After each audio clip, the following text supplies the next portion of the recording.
श्री स्वामी समर्थ. मी खरं तर 22 मेला पुन्हा येणार होते, रिॲक्टिवेट करणार होते माझं फेसबुकचं अकाउंट. पण काल मध्यरात्री इतकी मोठी घटना घडली आहे आज, म्हणजे त्यामुळे बऱ्याच लोकांचे पर्सनलाइज मेसेजेस आलेले आहेत. त्याच्यातलं एकाचा मी स्क्रीनशॉट पण ठेवला. सो मी विचार केला की बोलणं गरजेचं आहे. खूप लोकांनी आणि रिक्वेस्ट पण केली होती की तुम्ही पुन्हा या. आणि असं काही निगेटिव्ह रिझन नाही आहे. मी असं मध्ये मध्ये डिॲक्टिव्हेट करत असते फेसबुकचं अकाउंट, कारण सारखं मग लक्ष जातं, कोणी ना कोणीतरी प्रश्न विचारतं. आणि प्रश्न विचारण्याचाही मुद्दा नाही आहे, तुमचा जो असा एक मी टाईम असतो तो तुम्हाला मिळत नाही ह्या सगळ्या ह्याच्यात. त्यामुळे आत्ता कसं आहे की मे महिना आहे, सुट्ट्या आहेत, त्यामुळे मी विचार केला होता की आपण जरा थोडासा एक छोटासा ब्रेक घ्यावा आणि परत यावं. पण काल एवढी मोठी न्यूज मिळाल्यानंतर, एवढी मोठी पॉझिटिव्ह न्यूज मिळाल्यानंतर आणि खूप साऱ्या लोकांचे व्हॉट्सॲपवर मेसेजेस यायला लागले, त्यामुळे मी म्हटलं की नाही, आता पुन्हा एकदा यायला हवं आहे. त्यामुळे मी आता जे काही लाईव्ह सेशन करते आहे ते केल्यानंतर अजून 1-2 दिवस मी असेन, पण पुन्हा मी डिॲक्टिवेट करेन अकाउंट आणि मग जसं मी म्हटलं तसं 22-23 तारखेला पुन्हा येईल. सो ह्या लाईव्ह सेशन मार्फत मी आपले माननीय प्रधानमंत्रीजी, त्याच्यानंतर आपले गृहमंत्री, आपले रक्षामंत्री आणि सगळ्यात महत्त्वाचं म्हणजे आपली आर्मी, नेव्ही, एअरफोर्सची जी फॅमिली आहे त्यांना मनापासून धन्यवाद देते. आज ही लोक आहेत म्हणून आपण निर्धास्त झोपू शकतो, निर्धास्त सगळी कामं करू शकतो. आणि हा हमला झालाय, हमला केला पाकिस्तानवर वगैरे म्हणून नाही, एरवी पण असं जर आपण विचार केला तर आज आपले सैनिक आहेत, आर्मी, नेव्ही, एअरफोर्सची लोकं आहेत जी सर्वोच्च बलिदान देतात. त्यांच्यामुळे आपण आहोत. तसं म्हटलं तर आपला पूर्ण एक्झिस्टन्स, म्हणजे तसं म्हटलं तर ते आपले दुसरे आई वडीलच मानले जातील, कारण त्यांच्यामुळे आपण आज जिवंत आहोत, किंवा आपली जी काही लाईफस्टाईल आहे ती आपण आपल्या पद्धतीने जगू शकतोय. दुसरं सगळ्यात महत्त्वाचं म्हणजे की जी लोक हे बोलतात, हा पॉईंट मी आधीही बोलले होते, पण जे नवीन आहेत त्यांच्यासाठी, की हे जे लोक म्हणतात की महागाई महागाई महागाई, हे पहिले असे प्रधानमंत्री आहेत आपले नरेंद्र मोदीजी की ज्यांनी मिलिटरीवर किंवा ह्या आर्मी, नेव्ही, एअरफोर्सवर मॅक्सिमम खर्च केलेला आहे. ती काय म्हणतात, वेल इक्विप्ड असावीत ह्या म्हणजे ही तिन्ही ह्या आर्मी, नेव्ही, एअरफोर्स, यासाठी त्यांनी सगळ्यात जास्ती या डोमेनमध्ये खर्च केलेला आहे, इन्व्हेस्टमेंट्स केलेल्या आहेत. आणि जर आपल्या जवानांसाठी किंवा आर्मी, नेव्ही, एअरफोर्सच्या लोकांसाठी जर आपल्याला थोडीशी महागाई सोसावी लागली तर ते डिझर्व करतात. म्हणजे मी म्हणते तसं की लोक त्या ह्याने ओरडतात की महागाई महागाई महागाई.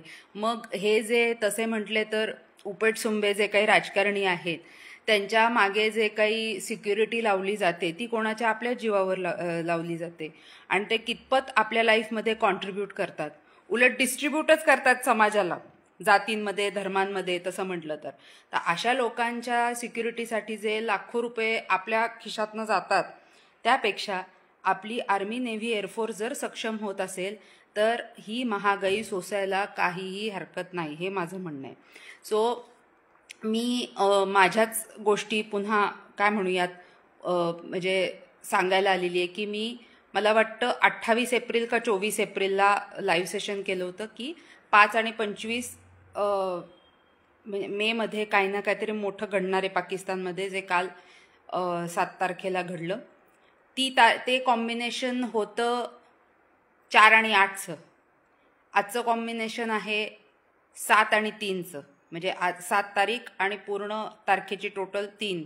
आता मला सांगा, 7 आकडा परत दोडका आहे न्यूमरोलॉजिस्टसाठी, पण 3 तर आवडता आकडा आहे. आणि हे जे लोक म्हणतात की सगळ्यात जे वाईट होतं ते 8वर होतं, 4वर होतं. मग पुलवामा हमला जो झाला आणि अनफॉर्च्युनेटली जे आपले इतके सारे जवानांच्या त्या व्हॅनवर का जीपवरती जो काय हमला झाला, ती तर 14 तारीख होती, 14 फेब्रुवारी होती. म्हणजे सगळ्यात आवडता 5 आकडा होता न्यूमरोलॉजिस्टचा. मग म्हणूनच मी सांगते की दहशतवादी हमले असू देत किंवा दहशतवादी हमल्यांना रिप्लाय देणं असू देत, कोणी असं न्यूमरोलॉजी काउंट करतं का?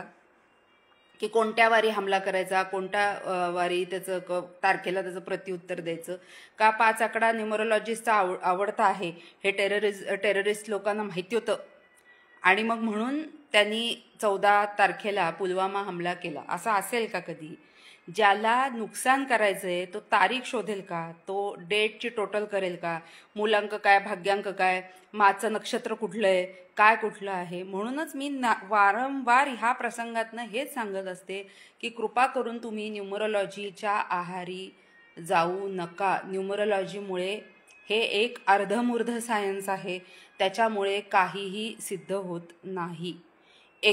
काही आकड्यांना उगाचच ग्लोरीफाय करायचं, काही आकड्यांना अगदीच म्हणजे एकदम ते जेमतेमच आहे, त्यांचं आयुष्यात काही होऊच शकत नाही असं सांगायचं, हे अतिशय चुकीचं आहे.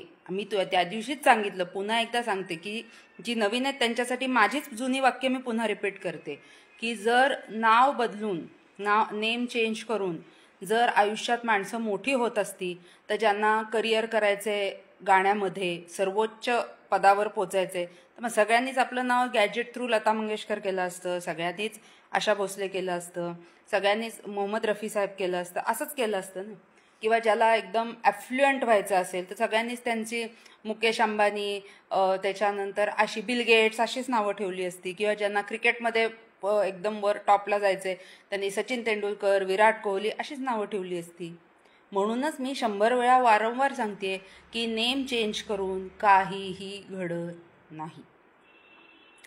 न्यूमरोलॉजिस्टना किंवा हे जे काय आहेत त्या लोकांना मात्र तुम्ही श्रीमंत करता. सो त्यांना श्रीमंत करायचं का आपण वैचारिक श्रीमंत व्हायचं हे ज्यांनी त्यांनी ठरवायचं.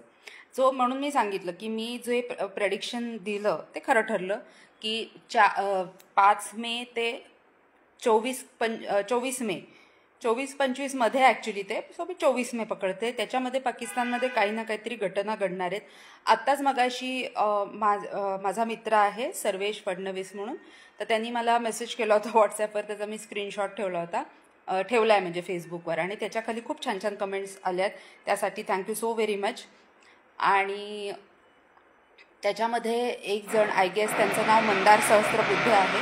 आमच्याकडे जरा बाहेर काम चाललं आहे, थोडंसं तुम्हाला डिस्टर्बन्स सहन करायला लागेल, सॉरी फॉर दॅट. तर त्यांनी सांगितलं की ते काहीतरी त्याच सुमारास, मी जी काही तारीख सांगितली होती त्या सुमारास म्हणे पाकिस्तानमध्ये भूकंप पण झाला.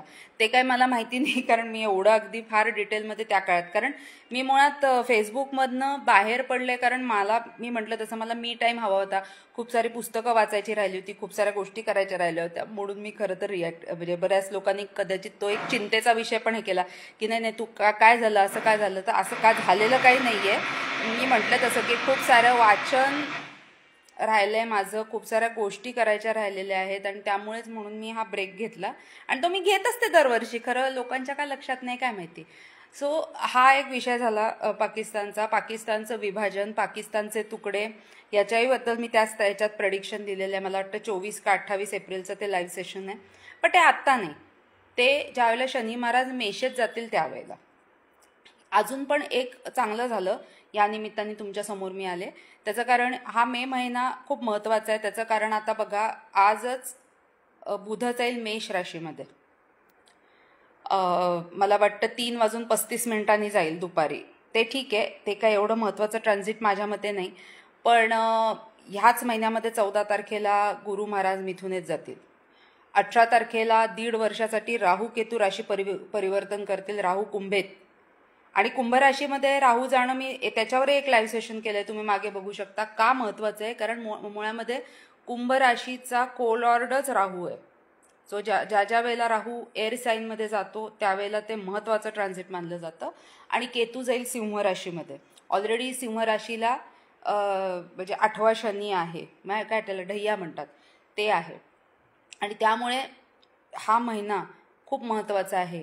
आणि हे जे मी म्हटलं होतं की पाकिस्तानचे तुकडे होणार आहेत, हे आत्ता नाही मी म्हटलं, हे ज्यावेळेला शनी महाराज मेषेत जातील त्याला वेळ आहे अजून. पण मी म्हटलं तसं की अचानक काही घडत नसतं, काहीतरी बिघडायला आधी काहीतरी घडायला लागतं, ते घडणं चालू आहे. मी मध्यंतरी एक पोस्ट टाकली होती बघा की 26, 27, 28 आणि 4 मे या महत्त्वाच्या तारखा आहेत. तर सगळ्यांनी मला एकदम कमेंट्स करायला सुरुवात केलं की काय काय घडणार आहे सांगा, कशाविषयी बोलताय. अरे प्रत्येक म्हणजे तारखेला काहीतरी घडायला नाही लागत, काहीतरी प्रिपरेशन्स असतात. अचानक होतं का काही. आता बघा आपल्याला जी काही मीडिया थ्रू जी काही माहिती मिळाली त्याच्यामध्ये बघा की रिगरसली नरेंद्र मोदीजी ह्या जे आर्मी नेव्ही एअरफोर्स चीफ जे आहेत त्यांच्याबरोबर किंवा आपले अजित डोभाल सर आहेत त्यांच्यासोबत मीटिंग्स करत होते, अमुक करत होते. अचानक त्यांनी ठरवलं की नाही हमला करायचा आणि केला. असं नाही ना, काहीतरी घडतं ना, काहीतरी बोलायला पाहिजे तर काहीतरी घडतं. आणि हे मनुष्याच्या आयुष्यात पण असं असतं की आनंदाच्या क्षणी म्हणजे जसं माझं एक नेहमीचं आवडतं उदाहरण आहे की जर तुमचं सप्तम स्थान बिघडलं असेल आणि जर तुमचं पहिलं मॅरेज असेल तर आणि जर आम्ही प्रेडिक्शन दिलं की बाबा नका लग्नाच्या फंदात पडू, मॅरेजमध्ये प्रॉब्लेम आहे, ब्रेक दिसतोय मॅरेजमध्ये, तरी लोक खुश होतात की बघा तुम्ही म्हणालात पण ह्या माणसाचं मॅरेज ठरलं, मॅरेज झालं. अरे डिवोर्स व्हायला मॅरेज व्हायला पाहिजे ना, तर डिवोर्स होणार. आधीच डिवोर्स होतो का, डिवोर्स नंतर मॅरेज होईल का. असं काहीतरी वेड्यासारखं लोक बोलतात. बाबा मला कळत नाही असं कसं कोणी बोलू शकतं. आणि तसं आहे हे काहीतरी बिघडायला काहीतरी घडणं गरजेचं आहे. आता पहलगामची जो हमला झाला आणि 26 लोकांनी आपला जीव गमावला, कुठल्या विविध ठिकाणून आले होते ते. काही महाराष्ट्रातले होते म्हणजे डोंबिवली वगैरेचे, काही साऊथमधनं आले होते, काही कानपूरचे होते. सगळ्या लोकांची डेस्टिनी एकाच ठिकाणी, त्याला डेथ डेस्टिनी म्हणतो, ती एकाच ठिकाणी होती. आता पुन्हा न्यूमरोलॉजिस्टचा माझा सवाल आहे की सगळे 8चे होते, सगळे 4चे होते, सगळे 2चे होते. बघा कोणी 7चं होतं का, म्हणजे असेच हेच आकडे होते का ज्यांचा मृत्यू झाला. मृत्यू होणं एखाद्या व्यक्तीचा हे सगळ्यात मोठी हानी आहे, इररेपरेबल लॉस आहे. म्हणून मी सांगते हे 2, 4, 7, 8 मध्ये बिलकुल अडकू नका.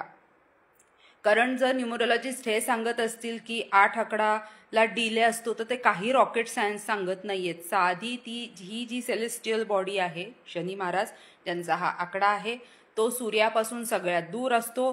त्यामुळे किरण जे असतात ते शनी महाराजांपर्यंत पोचायला वेळ लागतो. त्यामुळे सूर्यकिरण, कारण आता बघा ना ही फोटोसिंथेसिस वगैरे ही जी क्रिया होते त्याच्यामध्ये काय सूर्याचं म्हणजे सनलाईटचाच हे असतो, रोल असतो. शनी महाराज सगळ्यात लांब असतात काय म्हणतात सूर्यापासून, त्यामुळे तिथे सूर्यकिरण जरा उशिरा पोचतात, त्यामुळे त्यांना उशिरा मिळतं. 8च्या लोकांना जे पटकन 1च्या लोकांना मिळतं, 3च्या लोकांना मिळतं. म्हणजे न्यूमरोलॉजिस्टची भाषा बोलते बरं का.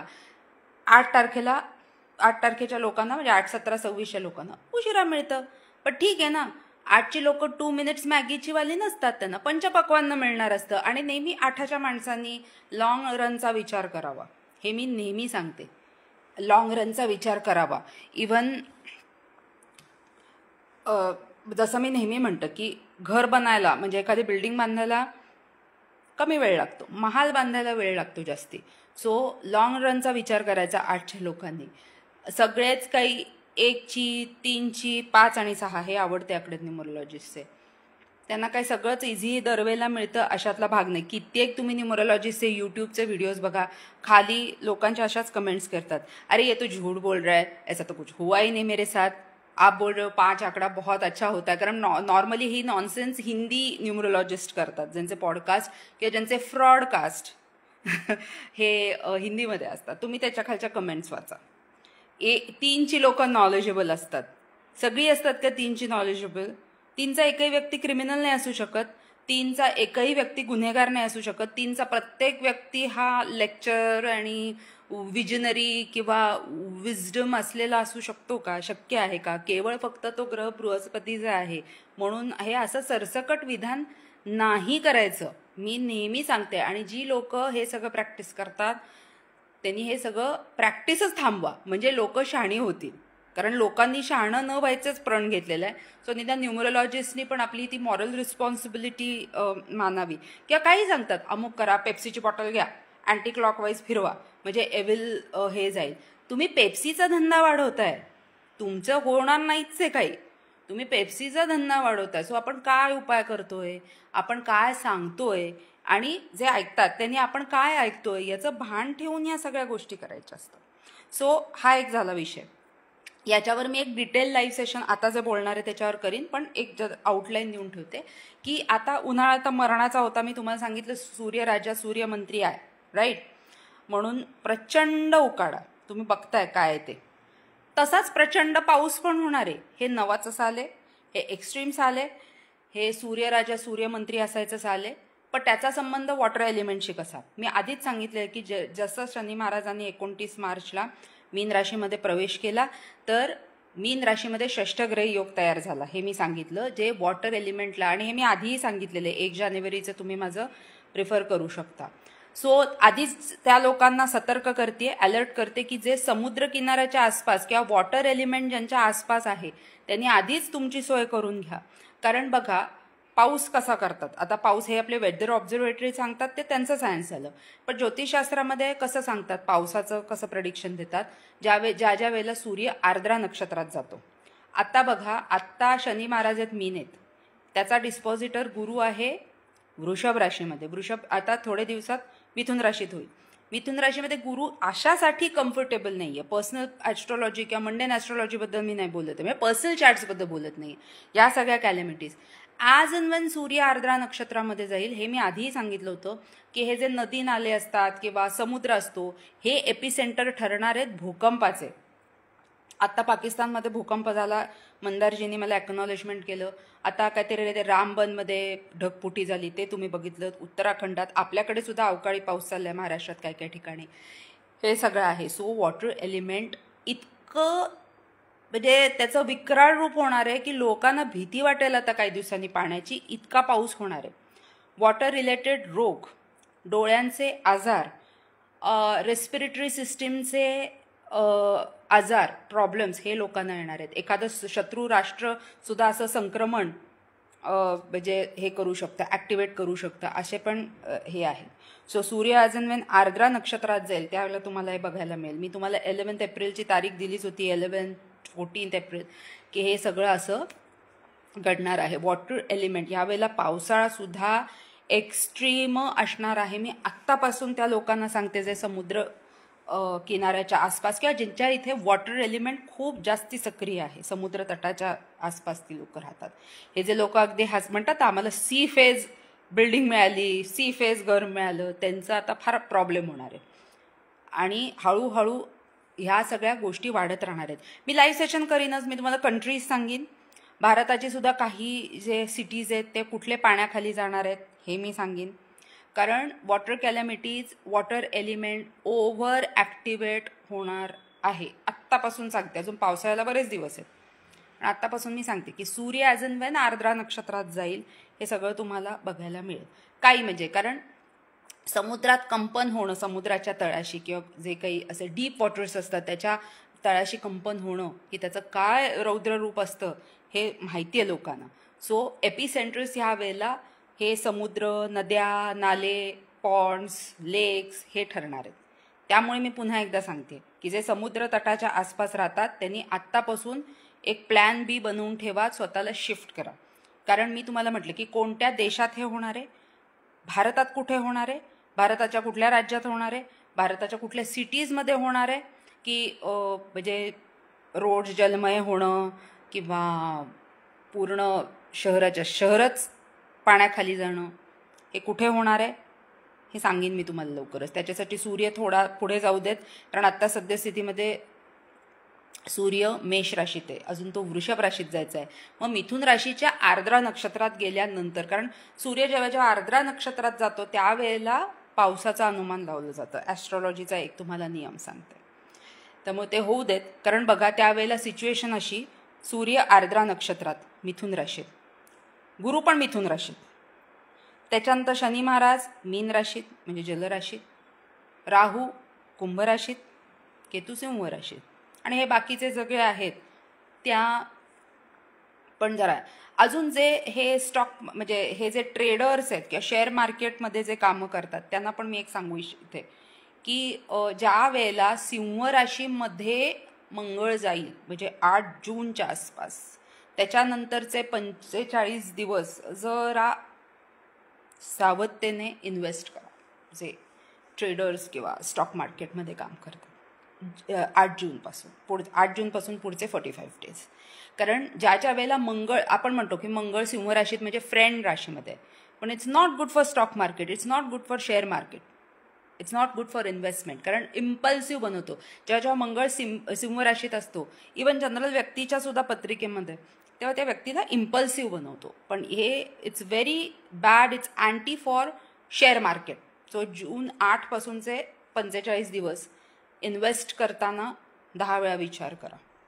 आणि अजून ज्या वेळेला मी अजूनही सांगते की ज्या वेळेला शनी महाराजांचे डिग्रीज वाढतील, कारण न्यायाधीश आहेत ते, गुरुच्या राशीत आहेत, सो जजेसवर सुद्धा अटॅक्स होणं किंवा जे जज काहीतरी भलतेच जजमेंट देतात, म्हणजे सामान्य माणसालाही कळतं की हा अन्याय होतोय, अशा जजवर सुद्धा अटॅक होणं, किंवा जे करप्ट लोक आहेत, कारण शेवटी न्यायाधीश आहे, शनी महाराज न्यायाधीश आहे. सो आता त्या लोकांना जी मजा वाटत होती त्यांना म्हणजे परत त्यांना कॉम्पन्सेशन, म्हणजे त्यांना दणके बसणार आहेत. जे जजेस आहेत किंवा जे करप्ट ऑफिशियल्स आहेत त्यांना, त्या लोकांनी पण जरा सावध राहा. म्हणून मी म्हटलं की मला ॲक्च्युली बिलकुल फेसबुकवर पुन्हा यायचं नव्हतं. 22 तारखेचाच माझा प्लॅन होता, पण मी म्हटलं तसं बरेच सारे पर्सनलाइज मेसेजेस आले की बघा तुम्ही म्हणालात तसं झालं. 5 आणि कारण अजून पाकिस्तानची खूप वाट लागायची अजून, कारण जनतेचा रोष, मी ते तुम्हाला सांगितलं, नॅचरल कॅलॅमिटीज, बाकी तर सगळं माहिती आहे की सिंधू नदीचं पाणी अडवलं आहे, चेनाब नदीचं पाणी अडवलं आहे, म्हणजे ट्रेड स्ट्राईक एक पद्धतीची त्यांनी केली. सो अजून बरंच काही घडायचं आहे. आणि मात्र त्याचं जे विभाजन आहे पाकिस्तानचं, त्याची सुरुवात मात्र ज्या वेळेला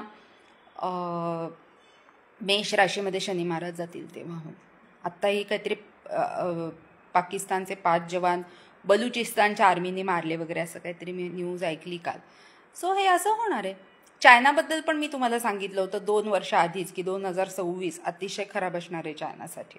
2 वर्ष आधीच माझी एक स्टाईल आहे जी माझ्या गुरूंनी मला शिकवली, किंवा ज्यांचं मी माझ्या गुरूंचं अनुकरण करते, की मी आधीच 2-2 वर्ष 1-1 वर्ष आधी सांगायचा प्रयत्न करते की हे असं घडणार आहे.